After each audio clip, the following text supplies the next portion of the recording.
네, 오늘 함께 읽은 본문은 특별히 믿음의 성도들이 더욱더 지켜야 할 것들과 자세들에 대해서 기록을 하고 있습니다.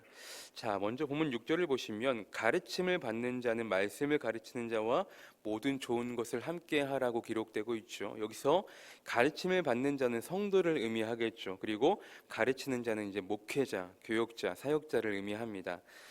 가르침을 받아야 할 사람이 있듯이 반대로 그러한 사람들을 가르치도록 부름을 받은 사람이 있다라는 것이죠. 그래서 가르침을 받는 성도들은 너희들을 가르치는 목회자, 교역자들과 영적으로도 육적으로도 잘 지내야 함을 이야기하고 있습니다. 먼저 교역자들은 하나님의 말씀인 영적인 양식을 성도들에게 잘 공급해야 될 의무가 있는 것이겠죠. 그래야만 하나님의 말씀을 성도들에게 잘 공급하여서 그 성도들이 그 말씀을 깨닫고 알므로 그 말씀을 삶에서 적용하면서 참된 성도로서의 삶을 살아갈 수 있기 때문입니다.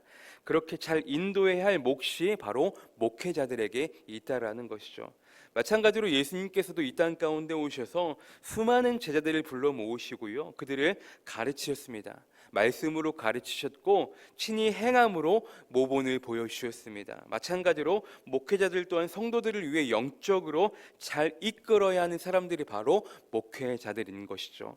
반대로 오늘 6절의 말씀처럼 가르침을 받는 성도는 말씀을 가르치는 교역자들 그리고 목회자들의 그 모든 좋은 것을 함께 잘 나누어야 함을 이야기하고 있는 것입니다. 로마서 15장 27절에 보시면 뭐라고 기록되냐면 저희가 기뻐서 하였거니와 또한 저희는 그들에게 빚진 자니 만일 이방인들이 그들의 영적인 것을 나누어 가졌으면 육적인 것으로 그들을 섬기는 것이 마땅하니라 그런단 말이죠. 목회자들이 성도들에게 마음을 다해 영적으로 잘 그들을 섬기고 가르치고 뿌리는 동안 가르침을 받는 성도들은 영적 스승인 목회자들을 위해 좋은 것을 함께 잘 나눌 수 있어야 한다는 거예요. 그러니까 그런 측면에서 볼 때 저희 교회 성도님들은 이미 너무나 따뜻한 마음을 가지고 오늘 함께 읽은 이 6절의 말씀을 그 어느 교회보다 잘 실천해 주신 것 같아요. 왜냐하면 부교육자인 저도 그 마음을 느낄 정도면 이미 담임 목사님에게도 이미 그동안 또 지금도 너무나 잘 해오고 있을 것 아니겠습니까? 그런데 여기서 나오는 좋은 것의 의미는 꼭 물질적인 것만을 의미하진 않아요. 분명히 모든 좋은 것이라고 이야기하고 있죠. 영적인 말씀의 공급함을 통해 내가 깨닫고 삶으로 변화되어서 나의 삶 가운데 은혜 충만한 간증의 일들이 생겨난다라고 한다면 여러분 그러한 것도 모든 좋은 것에 속하는 거예요. 삶에서 정말로 기적 같은 일이 아니더라도 나의 삶 가운데 하나님이 나에게 우리 가정 가운데 행하신 일들에 대한 경험들, 그러한 간증들도 함께 나누고 공유할 수 있어야 된다는 거예요. 그것 또한 모든 좋은 것에 속하는 것입니다. 또한 목회자들이 기도함으로 영적인 공급을 위해 준비한 하나님의 말씀, 그 설교를 전할 때도 잘 경청하고 겸손한 마음으로 들을 수 있는 자세 또한 모든 좋은 것을 함께 나누는 행위에 속한다라는 것이죠.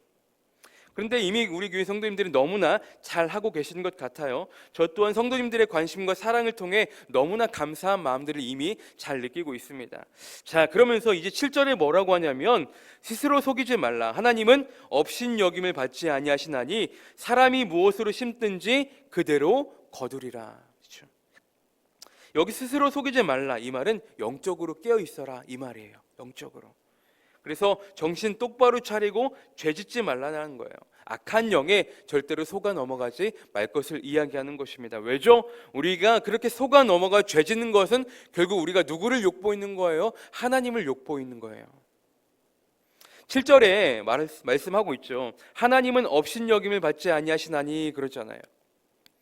하나님은 조롱받으실 분이 절대 아님을, 사람은 스스로 자신을 속일 수 있을지는 모르겠지만 절대로 하나님은 속일 수 없음을 이야기하는 것입니다. 그러면서 7절 끝에 무엇으로 심든지 그대로 거두리라. 당연한 것이죠. 우리가 콩 심은 데 콩 나고 팥 심은 데 팥이 나듯이 사람은 결국 심은 대로 그 행실을 거둔다라는 거예요. 내 삶에 전혀 하나님을 상관하지 아니하고 내 멋대로 내 육체를 위해 나를 위해 심는 사람들은 결국 언젠간 뿌리 뽑혀져 버려질 태워질 잡초를 거두는 인생밖에는 안 된다라는 거예요. 로마서 6장 21절에 뭐라고 하냐면 너희가 그때 무슨 열매를 얻었느냐 이제는 너희가 그 일을 부끄러워하느니 이는 그 마지막이 사망임이라 이렇게 이야기한다고요. 육체를 위해 심는 자는 결국 그 마지막이 사망인 것을 이야기하는 거예요. 반대로 성령을 위하여 심는 자는 어때요? 성령으로부터 무엇을 거둔다고요? 영생을 거두리라. 영생을 거두리라. 그렇죠.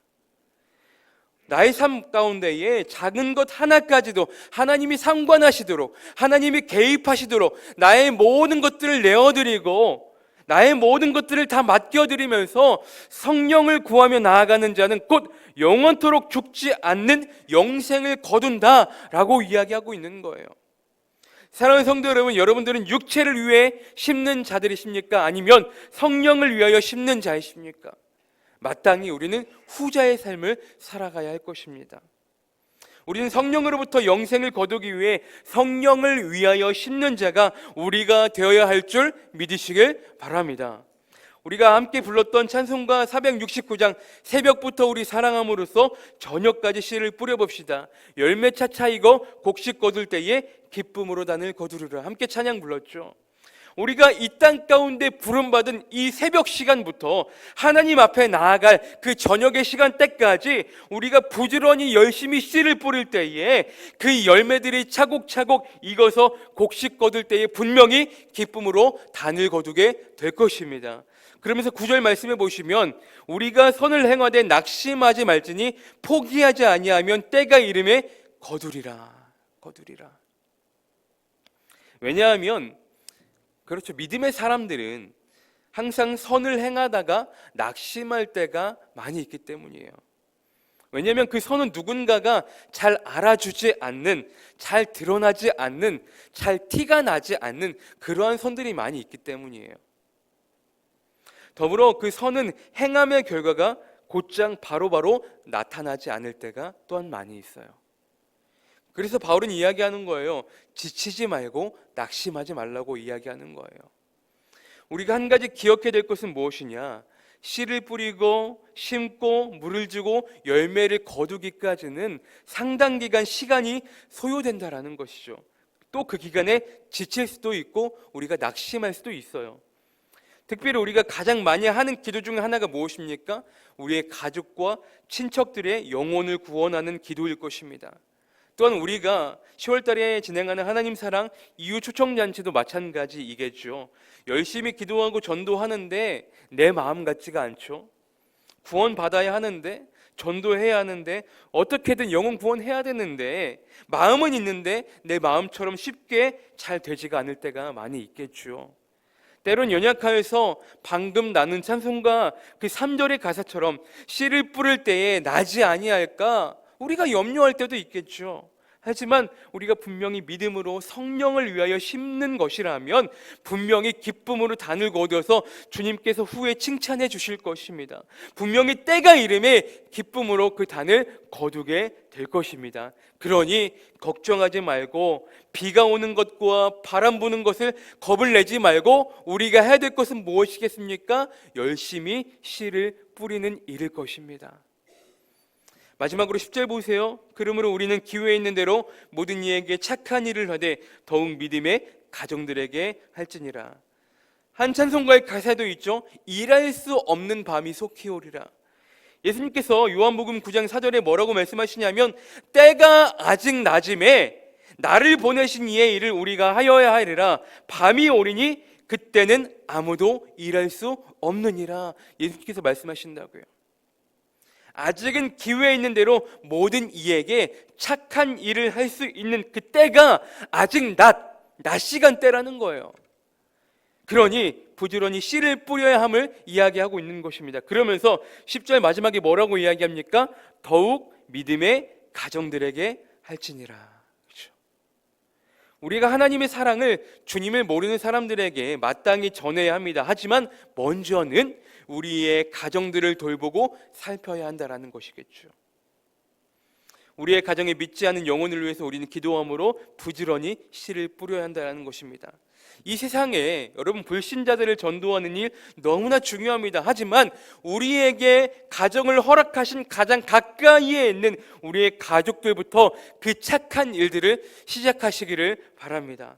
그리고 기회 있을 때마다 모든 사람의 유익을 위해서 특히나 믿음의 공동체 안에 있는 가까운 목장 식구들, 가장 가까운 사람들에게부터 그 착한 일을 시작하시기를 바랍니다. 사랑하는 성도 여러분, 우리는 성도로 부르심을 받았습니다. 에베소 5장 1절 2절의 말씀처럼 우리는 사랑을 입은 자녀같이 하나님을 본받는 자가 되고 그리스도께서 우리를 사랑하신 것 같이 우리도 사랑 가운데 행하는 자들이 바로 성도인 줄 믿으시길 바랍니다. 주님께서 날 먼저 사랑하신 것 같이요, 우리도 그 사랑 안에서 성도로서 목회자들과 좋은 영적인 것을 함께 잘 나누고 또한 자신을 스스로 속이지 말고 육체로부터 썩어질 것들을 우리가 거두고 성령을 위하여 날마다 심을 수 있기를 바랍니다. 그러므로 성령으로부터 영생을 거두는 그 과정 가운데 우리가 낙심하지 말고 포기하지 말고 기회 있는 대로 가장 가까이에 있는 이들에게 착한 일을 행할 수 있는 그런 영광스러운 성도로서의 삶을 살아갈 수 있는, 오늘 하루도 그러한 복된 삶을 살아갈 수 있는 저와 여러분들의 삶이 되시기를 주님의 이름으로 간절히 축원합니다.